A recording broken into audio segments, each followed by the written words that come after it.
They say some places never truly let you go, even after a lifetime passes. This story is so chilling that even today, no one in Springfield dares to walk near that forsaken lot. And now, I'm going to tell you exactly how it all happened. It all started on a regular afternoon when I was helping my grandfather, Mr. Henry, clean out an old room that once belonged to my mum.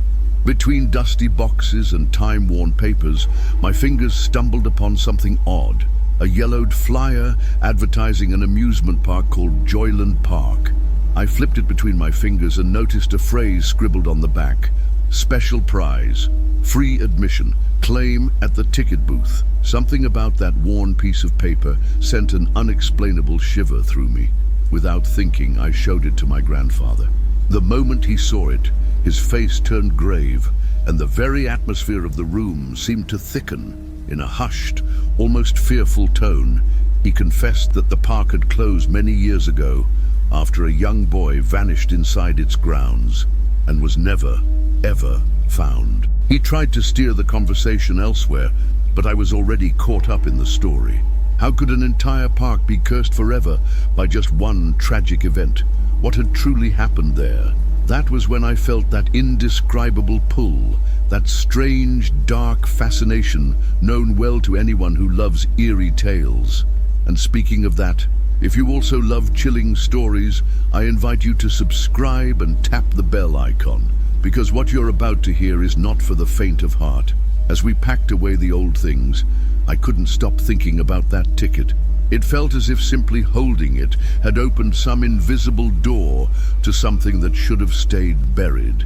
At the time, I had no idea that finding it would change my life forever, or that it would drag me into a mystery that even after all these years still haunts my worst nightmares. That same night, under the dim light of my room, I studied every detail of the flyer. The colorful logo of the park was barely recognizable, but the words "special prize" almost seemed to glow unnaturally, as if calling out to me, as if they wanted me to return. Unable to resist, I decided I had to see the place with my own eyes. I knew I couldn't do it alone. So the next day, I reached out to two childhood friends, Jake and Ethan. I told them about what I had found and the story my grandfather had reluctantly shared. They agreed to come along, more out of morbid curiosity than actual courage. We made plans to visit the site later that same week. We wanted to sneak onto the forbidden grounds and see if anything was left of Joyland Park, or if it had been swallowed entirely by time and decay. We had no clue what truly awaited us, and even less that something had been waiting for us for decades. The night of our expedition arrived sooner than expected. Equipped only with flashlights, light backpacks, and shaky bravery, we met up at Ethan's house, which was closest to the old site. The path to Joyland wasn't long, but every step felt like a departure from the familiar world. The glow of streetlights faded behind us, and the narrow dirt road, barely visible under the moonlight, led us straight into a place forgotten by time.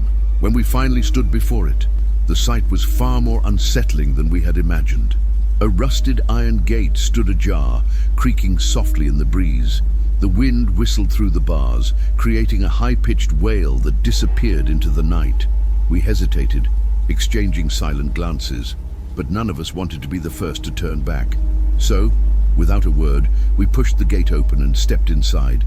The grounds were wide and overgrown with dry weeds. The rides, once alive with laughter, now lay abandoned, consumed by rust and decay.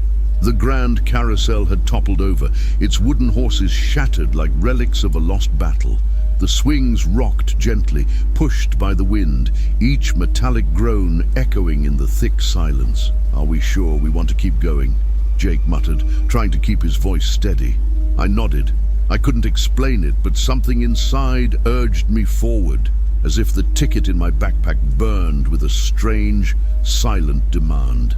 We moved cautiously, weaving through the wreckage and hardened sand that blanketed the area like a funeral shroud. Each step seemed to thunder against the suffocating silence. Suddenly, Ethan froze, raising his flashlight toward a crumbling structure. An old booth, probably where tickets were once sold. The peeling paint revealed fragments of a once cheerful mural, now twisted and ghostly. "Look at that," he whispered. Hanging from a broken window frame was an illegible sign, swaying slowly in the breeze. I stepped closer to get a better look, but couldn't make out the words.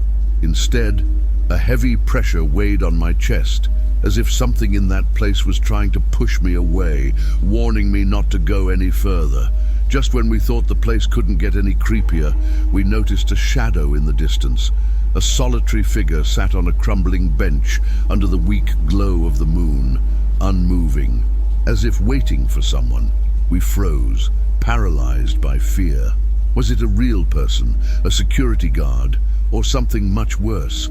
A gust of wind carried the creak of an old swing behind us, and the night air grew thick, almost suffocating. What we didn't know was that this encounter would change everything. The figure on the bench remained motionless, like a forgotten statue in an abandoned graveyard. Even though our flashlights barely reached that far, we could see clearly enough to tell it was a man, or something that looked eerily like one. "What if it's a guard?" Jake whispered, swallowing hard. No one answered. Truthfully, none of us wanted to get any closer to find out. We just stared. The man, if that's what he was, didn't react to our presence. He didn't move, didn't turn his head, didn't even twitch. He just stared off into some distant darkness beyond us. I dared to take a few steps toward the rusty fence separating us from that section. I could feel the adrenaline pounding in my ribs, each heartbeat a deafening drum in my ears. Then I remembered the ancient ticket tucked inside my backpack. On impulse, I pulled it out and wedged it between the metal bars, offering it like a tribute. The moment I did, something happened that froze the blood in our veins. The man slowly turned his head toward us. His movements were unnatural, as if his muscles had been dormant for years. He stood up with jerky, clumsy motions, lifting one hand into the air and tracing strange, invisible symbols. We stood frozen, unable to run or even scream. It wasn't ordinary fear. It was that deep, ancient terror that warns you without words that it's already too late to escape. When the man finally stopped moving, his face became partly illuminated by the moonlight. He wasn't old, but he wasn't young either. His features looked worn, as if time itself had drained every trace of life from him. What do you want?" I managed to stammer, my voice barely more than a whisper. Without breaking his gaze, the man murmured something almost inaudible. "There are bonds that can never be broken." The words hung heavily in the air, like lead. We didn't understand what he meant, but something in his tone, in those hollow eyes, made it clear that it wasn't a warning. It was a verdict. Summoning all my courage, I spoke again, asking him what the ticket meant, why my grandfather had kept it hidden for so many years. I needed to know the truth, though a part of me begged not to hear it. For a moment, the man seemed torn between speaking and remaining silent. He bowed his head, as if crushed by an invisible weight, and then whispered, "It wasn't an accident. It never was." His words hit us like blades. I tried to press him further, but at that instant, a sharp noise, something falling behind us, made us spin around. When we turned back toward the man, he was gone. The empty bench rocked gently, as if someone had just risen from it. What happened next only drew us deeper into the abyss of that forgotten mystery. We stood there, paralyzed, staring at the vacant bench, as if it might still reveal some hidden secret. No one dared to speak. The night wind carried a feeling of utter abandonment, as if the park itself breathed in a language long lost. Finally, we found the strength to move. As we approached where the man had been, we noticed something scratched faintly into the back of the bench. "It all began with a lost son." That phrase opened up more questions than answers. In the days that followed, I couldn't get that night out of my mind. I decided to dig through old archives, dusty newspapers from Springfield, and forgotten local stories. That's how I uncovered the name that would forever mark this story, Mr. Warren Collins. A well-known businessman from the mid-20th century, owner of several major properties who, after the unexplained loss of his only son, decided to build Joyland Park. Officially, the project was presented as a generous gift to the city, a space for families and children to enjoy. But the rumors said otherwise. Whispers circulated that Mr. Collins, consumed by grief and desperation, turned to unorthodox methods. Some claimed to have seen him visiting healers, mediums, and places where forgotten languages were spoken in hushed tones. The darkest rumors suggested that the park wasn't built simply for entertainment, but to lure young souls, to lure them and trap them. According to some versions, every ride, every attraction, every corner of the park was placed according to ancient ritualistic patterns. Nothing was random. The most disturbing part was that Joyland Park opened with great fanfare. But within its first year, strange stories began to circulate. Children reporting shadows playing by themselves, kids disappearing briefly and reappearing in impossible places within the park, and the unsettling feeling that some never truly returned. And if you're already feeling that chill creep down your spine, tap the yellow lamp icon and stick with us, because together we'll unravel the most disturbing mysteries ever told. Believe me, the worst was yet to come. Among those rumors, one legend stood out, the tale of the golden ticket. One day, special flyers began mysteriously appearing, handed out to certain children. They promised an exclusive prize to those brave enough to enter restricted areas of the park. That story hit me hard because the ticket I had found in my grandfather's home bore that exact same promise. It wasn't a coincidence, it was a calling, and it was only a matter of time before we uncovered the true cost of that prize. After connecting all the scattered pieces, there was no way to deny the reality. The ticket I had found wasn't just an old, forgotten souvenir. It was part of something much darker. I couldn't shake the accounts of the mysterious golden tickets. According to old records and testimonies I gathered, these tickets would appear without warning in homes where young children lived. No one knew who delivered them. Some claimed to find them in mailboxes.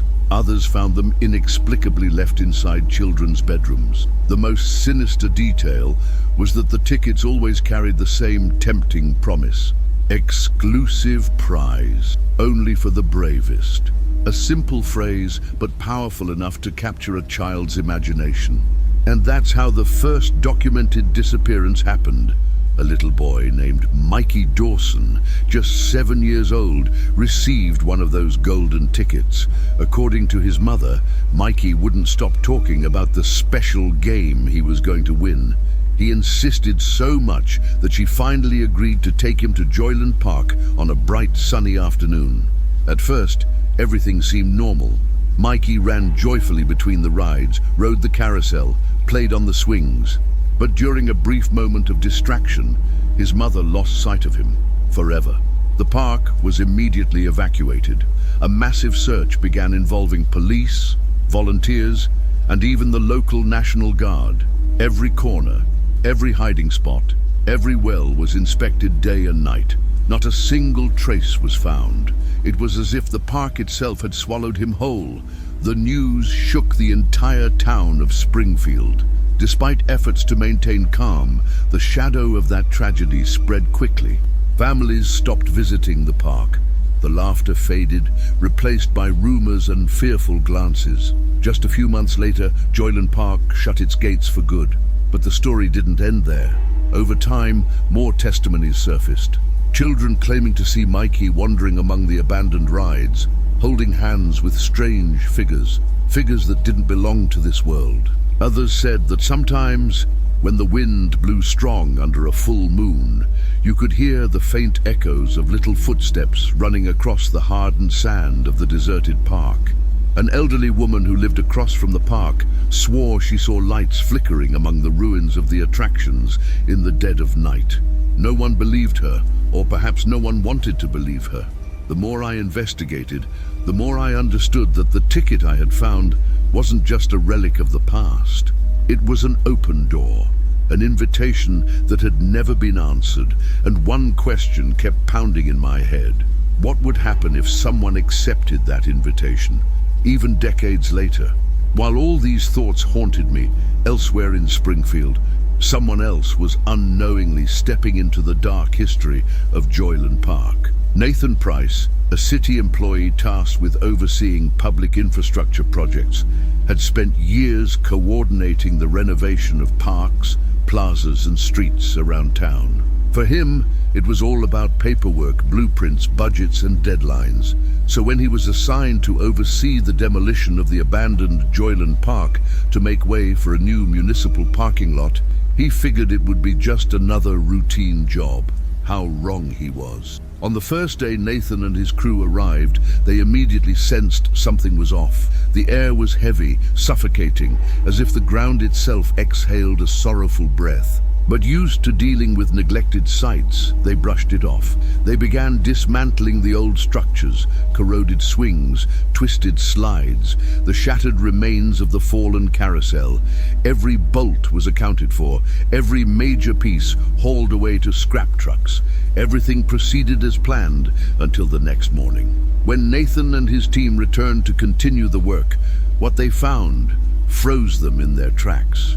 Everything they had taken apart the day before was back in its place. The swings were swaying in the wind. The rusted carousel they had carefully dismantled was standing again, tilted and broken, but stubbornly whole. The workers exchanged nervous glances. No one wanted to say it out loud, but they all knew this wasn't normal. There were no fresh footprints, no signs of tools, no evidence of anyone having been there overnight. Maybe some local kids are playing a cruel prank, one of the workers suggested, though his voice betrayed more fear than belief. Nathan tried to stay composed. He ordered everything to be dismantled again, this time even more meticulously. They catalogued every screw, every piece, photographing each step. That afternoon, Nathan sent an official report to City Hall mentioning the strange incident, carefully avoiding too many details. He didn't want to risk being labeled as superstitious. Deep down, Nathan knew he wasn't dealing with just another abandoned park.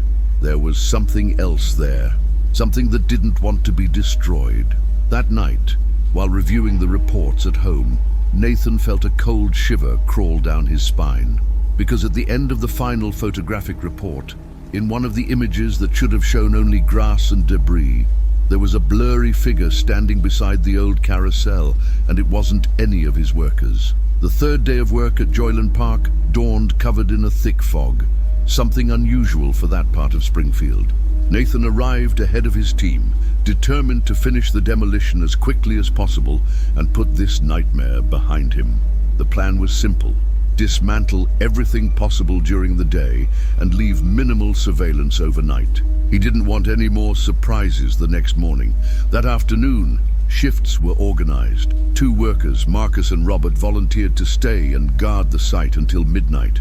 Armed with flashlights and an old radio, they patrolled the perimeter, walking among the rusting ruins of the rides. Nothing seemed to move, except for the mist growing heavier as the hours passed. Around 11 o'clock, Marcus decided to step out briefly to grab some coffee from a nearby store. Robert stayed behind, sitting in the crew's pickup truck, with the engine running and headlights illuminating the abandoned grounds. That was the last time anyone saw him. When Marcus returned barely 20 minutes later, he found the truck just as he had left it. Engine rumbling, lights on, doors wide open, but no sign of Robert. At first, he thought maybe Robert had wandered into the park for some reason. He called him several times over the radio. No response. He searched with his flashlight among the twisted swings, under the crooked slides, behind the remnants of the old food stalls. Nothing, not a single sign, not even fresh footprints in the damp soil. Panicked, Marcus immediately contacted Nathan, who arrived with more workers and soon after, local police units. They combed the entire site, even expanding into the surrounding streets. The search lasted for hours, but Robert had seemingly vanished into thin air. The police found no signs of struggle, no blood, no discarded belongings. Robert's phone was still lying on the truck's seat, as if he hadn't had time to grab it. Disturbed, Nathan struggled to find a logical explanation.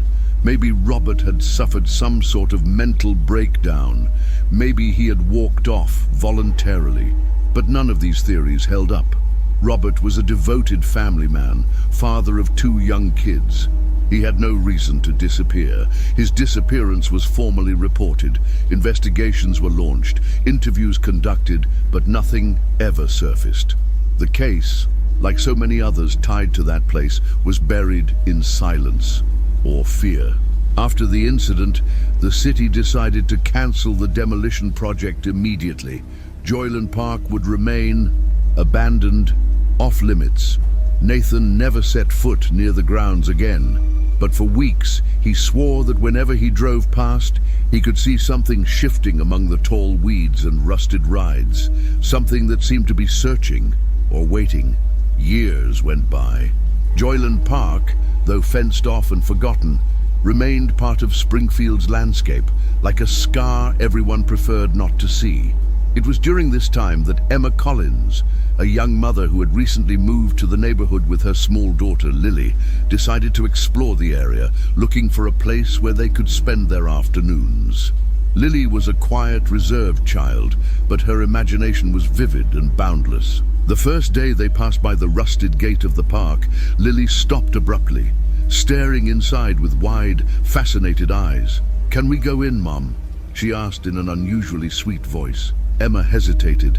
Something about the place unsettled her deeply, but trying not to let her fear show, she gently said no, explaining it was too dangerous.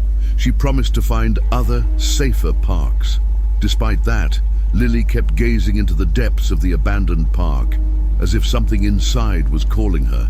In the days that followed, the little girl insisted on walking near the park. She wasn't interested in the new, colorful playgrounds.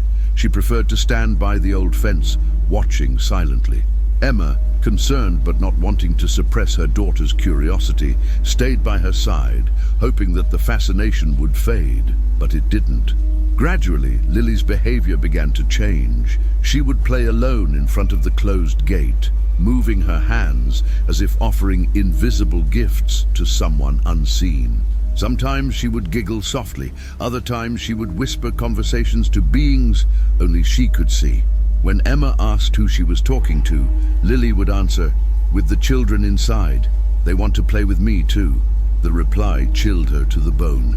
Emma tried asking more questions, but Lily would just smile and ask her to stay quiet, saying, "They don't like loud voices." One afternoon, as the sun began to set, Lily performed what looked disturbingly like a ritual. She walked in circles before the gate, clapped 3 times in the air, and stretched her little hands toward the rusted bars, as if waiting for someone on the other side to take them. Paralyzed with fear, Emma ran to her, scooping her up into a desperate embrace. Lily resisted briefly, as if reluctant to leave, but eventually allowed herself to be carried away. From that night onward, Lily was different. She no longer spoke about her friends, but neither did she smile the way she used to. She became withdrawn, silent, distant, and whenever Emma suggested visiting any park, no matter how new or beautiful, Lily would silently shake her head, tears welling in her eyes. Something had changed inside her forever, something Emma couldn't reach or understand, and Joyland Park remained there, untouched, as if patiently waiting for its next opportunity. Emma couldn't ignore Lily's transformation. Something deep within her screamed that she needed to understand what had happened, although an even deeper part whispered that maybe it was better not to know. But unease won over. One afternoon, while Lily was distracted playing with her toys, Emma decided to approach Joyland Park on her own. The sun was setting, painting the sky in orange hues and stretching the shadows until they became unrecognizable. She knew the place was off limits, but she didn't care.